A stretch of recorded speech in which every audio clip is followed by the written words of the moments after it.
Homatch itu jam tangan sampah. Halo semua, selamat datang lagi di channel Arloji. Hari ini gue mau bahas jam tangan Homatch.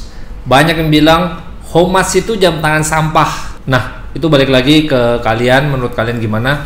Cuman gue berusaha melihat dari sudut pandang yang lebih lengkap dulu. Jadi sebelum kita bilang Homatch itu seperti apa, ada baiknya kita bedain dulu jam tangan asli, Homatch sama replika atau fake atau palsu.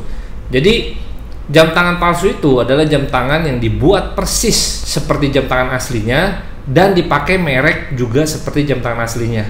Jadi tujuannya adalah meniru sepersis mungkin jam tangan aslinya untuk dijual ke orang sehingga orang tersebut tertipu, atau memang orang itu tahu dan si pemakai itu memang tujuannya adalah untuk memberi kesan dia pakai jam tangan yang asli.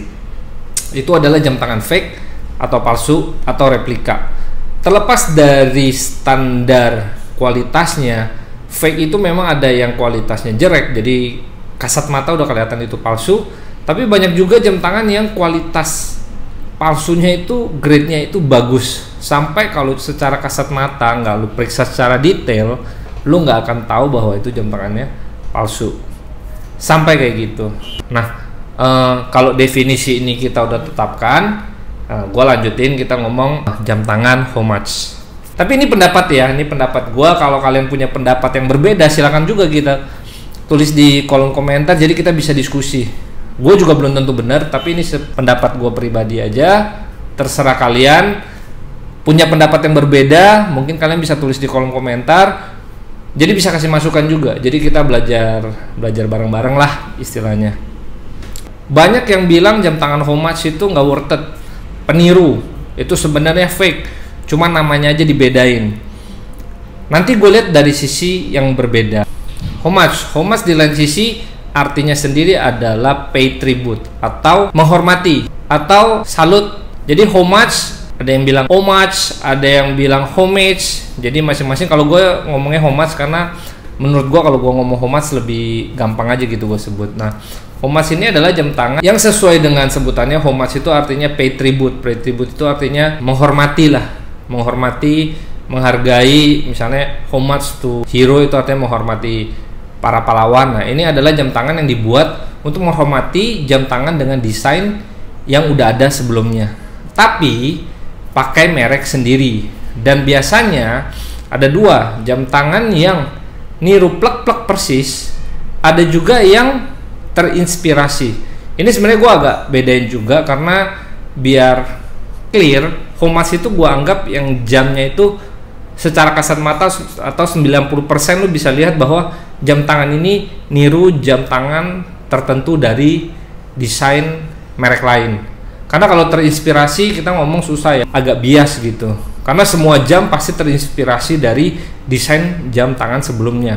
Nah, kalau khusus Homatch, menurut gue itu dia masih berusaha memakai karakter dari jam tangan yang diikut atau di Homatch sama mereka gitu. Jadi kalau definisi ini kita udah setuju, ngomongnya lebih gampang. Ada juga yang bilang Homatch itu adalah jam tangan yang dimodifikasi sesuai dengan jam tangan yang asli, tapi tidak dijual secara komersil. Menurut gue itu definisi yang berbeda. Itu seperti kalau mobil tuh modifikasi gitu. Nah, Homatch ini adalah jam yang dijual secara komersil, tapi dia meniru karakter tertentu dari jam tangan yang sudah pernah dibuat oleh merek yang lain gitu. Jadi menurut gue ini saling menginspirasi. Misalnya mobil juga pernah gue ke Korea, gue naik mobil mirip banget sama Crown Toyota, mereknya Hyundai. Nah, di Indonesia itu nggak dijual, tapi itu menurut gue Homatch karena dia niru persis. Tapi kalau kita dilihat, misalnya di dunia motor balap, misalnya Ninja, itu juga terinspirasi sama motor-motor GP, motor-motor balap. Akhirnya diciptakan Ninja. Yang terinspirasi menurut gue beda sama Homatch. Karena jam yang terinspirasi itu biasanya ada detail-detail yang dibedakan. Kalau lu bilang, jam terinspirasi itu juga Homatch kok, misalnya Seiko gitu, Seiko Submariner, Seiko SKX sama Submariner, ya sama, bezelnya juga bisa diputar, terus juga ada angkanya. Dan kalau misalnya kita bilang itu how much juga, ya semua di dunia ini juga how much.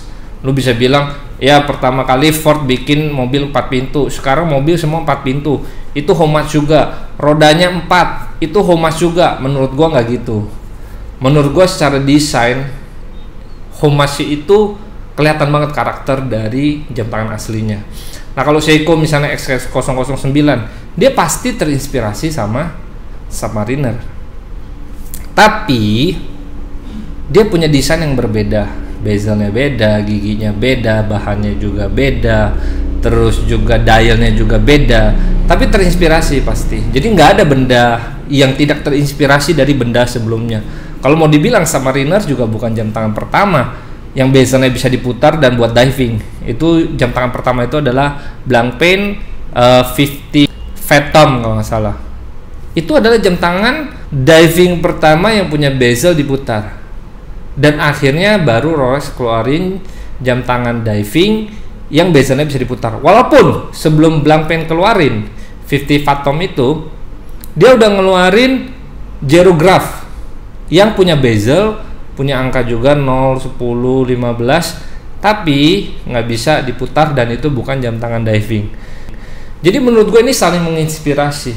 Sebenarnya how much itu ada juga yang bilang karena dia dibikin dari micro brand. Jadi micro brand itu adalah jam-jam yang dibikin dalam jumlah nggak banyak, misalnya Invicta, terus Steinhardt, NTH, itu micro brand. Tapi sebenarnya jam-jam yang dengan produksi besar atau macro brand itu juga ada yang how much.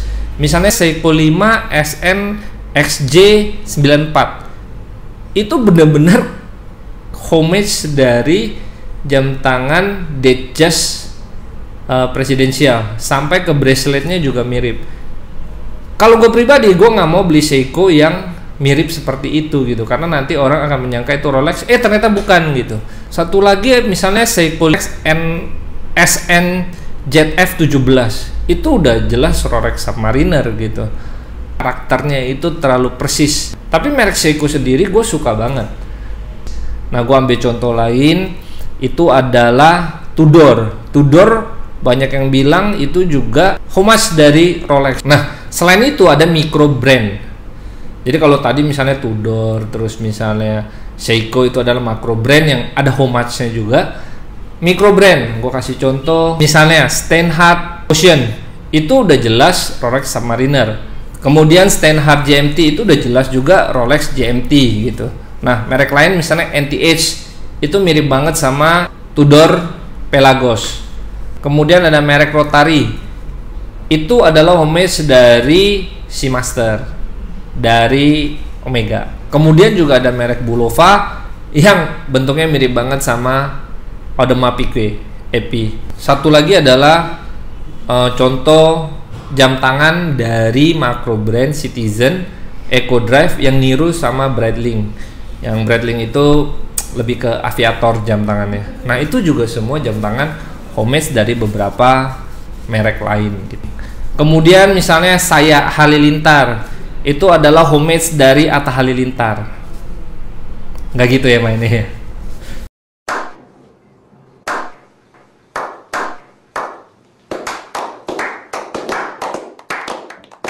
Dan kualitasnya kalau homage itu memang ada yang jelek, ada yang bagus.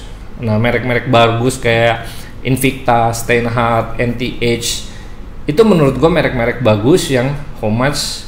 Bulova yang nggak salah ya, itu juga merek-merek homage yang bagus, yang menurut gue worth it kalau dibeli. Kalau gue pribadi ditanya gue mau beli homage atau enggak, gue pasti nggak mau beli. Kenapa? Karena pertama, gue bisa beli yang asli, sombong amat. Gue nggak perlu beli yang homage. Yang kedua, gue nggak mau beli jam tangan yang bisa memberi kesan bahwa itu adalah jam tangan mewah, padahal bukan gitu loh. Oke. Jadi bukan karena gue menentang jam tangan homage, cuman menurut gue itu nggak tepat buat diri gue. Jadi tergantung masing-masing ya. Homage itu sebenarnya adalah jembatan untuk orang yang memang nggak mampu beli, tapi dia suka desain jam tangan yang dia mau beli. Misalnya dia suka sama Rolex, dia mau beli Rolex, cuman dia nggak mampu. Akhirnya dia beli homage, karena homage sendiri ini seperti mengakui gitu loh, gue adalah jam tangan yang desainnya niru luxury watch, tapi gue bikin dengan harga yang terjangkau dengan merek gue sendiri, tapi gue akui bahwa ini memang homage dari jam tangan asli gitu. Jadi jam tangan ini sendiri mengakui bahwa ya dia nggak original desainnya, tapi mengikuti jam yang pengen dia tiru gitu. Nah, menurut gua jam tangan kayak gini itu bisa menjadi jembatan dari orang-orang yang mau, misalnya gua mau beli Rolex, gua mau beli EP, cuman harganya kemahalan. Jadi gimana? Jadi gua beli homage yang mungkin kalau misalnya gua tabung pun puluhan tahun gua baru dapet jam tangan itu.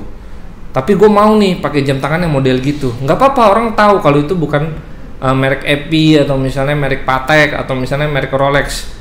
Tapi orang tahu gue suka desainnya. Nggak salah juga gitu. Karena kadang-kadang gue sendiri beli sesuatu tuh karena desain. Walaupun sebenarnya misalnya gue suka badminton, gue beli raket itu gue nggak ngelihat speknya. Gue nggak mau pusing, gue cuma lihat desainnya yang gue suka. Begitu juga gue waktu beli raket tenis. Gue lihat desainnya gue suka, warnanya gue suka, ya gue beli. Walaupun gue diketawain sama temen-temen, ya nggak masalah gitu. Karena gue memang beli karena gue suka gitu. Nah, homage ini kayak gini. Jadi gue beli, ya orang tahu nih mirip Rolex nih, ini mirip EP atau ini mirip Breitling nih. Tapi orang tersebut yang membeli, dia mengakui bahwa gue memang suka desain luxury watch itu dan gue nggak mau beli. Gue beli yang homage dan gue nggak keberatan gitu. Nah, itu aja pendapat gue mengenai jam tangan homage. Gimana menurut pendapat kalian? Apakah jam tangan homage itu sampah atau jam tangan yang memang layak beli? Atau mungkin dari sebagian kalian udah ada yang punya pengalaman pakai jam tangan homage ini? Silahkan cerita. Pendapat gue seperti tadi, dan gue berharap juga dari diskusi ini kita semakin terbuka. Apa sih sebenarnya jam tangan homage, terus juga kita juga saling belajar. Dan kalau kalian suka video ini, silahkan kalian like, dan untuk kalian mau diskusi ke teman-teman misalnya, silahkan share ke teman-temannya, dan jangan lupa untuk subscribe video dari channel gua. Terima kasih.